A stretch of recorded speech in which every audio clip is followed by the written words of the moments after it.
प्रणाम मत करना, ऐसा नारद जी ने उनको बोला। बोले कि वो असल में पहले राजा थे, इसलिए वो तो संत है ही नहीं, तो क्योंकि वो पहले राजा थे तो उनको प्रणाम मत करना, वरना तो सुकंत ने बोला राजा ने कि ऐसा करूंगा तो उनको बुरा नहीं लगेगा। कहले कि उनको बुरा लगने की ज्यादा चिंता है, तेरे पुण्य क्षीण हो जाएंगे उसकी ज्यादा चिंता, उनको जो तूने प्रणाम किया तो तेरे सारे पुण्य नष्ट हो जाएंगे। तो राजा भी डर गया कि भाई ऐसा तो नहीं होना चाहिए, तो फिर वो चला गया वहां पे संतों की सभा में, उसने सबको प्रणाम किया और विश्वामित्र जी को प्रणाम नहीं किया। अब क्या है कि 4 जने आपको प्रणाम करे जो नहीं करे, उसी पे आपका ध्यान बार बार जाता है। विश्वामित्र जी ने कैसे जैसे वो पूरी सभा समाप्त करी और जैसे ही सभा समाप्त हुई सीधे राम जी के पास पहुंच गए। राम जी वहां पे सो रहे थे, लक्ष्मण जी पहरा दे रहे थे। तो विश्वामित्र जी बोले कि मुझे तो राम जी कहाँ है? कह रहे वो तो सो रहे हैं। कह रहे जिस देश का राजा सोएगा वहां ऐसा ही तो होगा।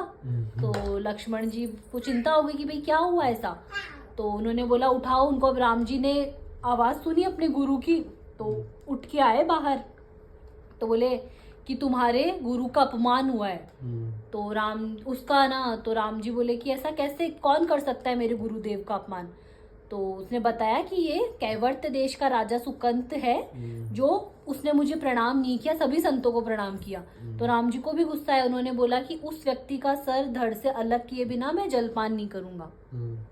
तो राम जी भी सोचे कि अब तो बदला लेना है गुरु के अपमान का, और उन्होंने सौगंध खाई अपने गुरु के चरणों की। उधर कैवर्त जो राजा था वहां का, उसको ये बात पता चली कि भाई राम जी ने ऐसा संकल्प करा है, तो वो तो डर गया कि बोले कि अब तो ये नारद जी की बात मान के तो मैं फंस गया। कि उन्होंने अभी अब क्या करूं, कैसे बचूं, राम जी से तो बचना बहुत मुश्किल है, नामुमकिन ही है। कि अब तो गया।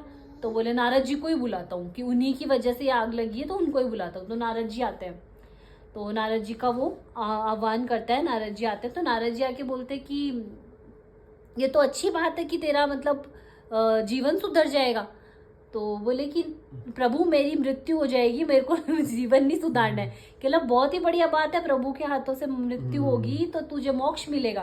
कहला मुझे मोक्ष नहीं चाहिए, मेरे को तो अभी इस जन्म को भोगना है। तो कहला कि देख मैं तेरे को बचा तो नहीं सकता, लेकिन तेरे को दूसरा उपाय बता सकता हूँ। तो कहला प्रभु बताओ, पहले वाले को ही मैं भुगत रहा हूँ, गले के नीचे खाना ही नहीं उतर रहा है मेरे, आप दूसरा उपाय बताओ। तो नारद जी बोलते हैं कि वहां एक उनको हाथ पकड़ के गुफा के बाहर लेके जाते हैं।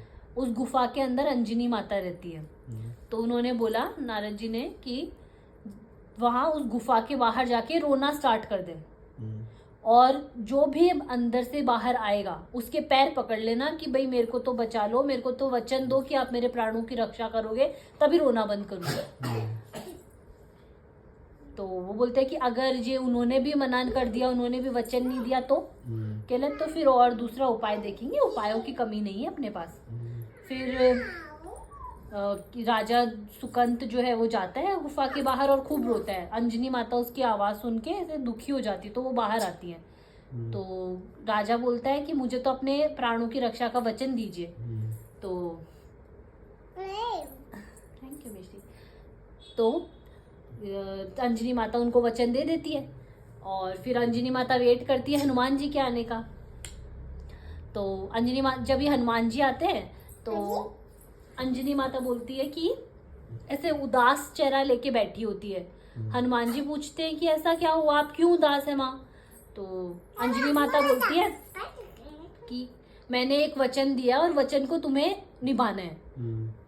हनुमान जी बोलते कि क्या वचन दिया आपने। कहले कि मैंने इस राजा फला राजा को ये वचन दिया है कि मैं उसके प्राणों की रक्षा करूंगी।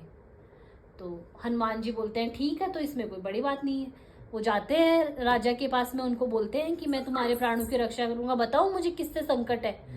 तो सारी बात जान के तो हनुमान जी के तो पसीने छूट जाते हैं।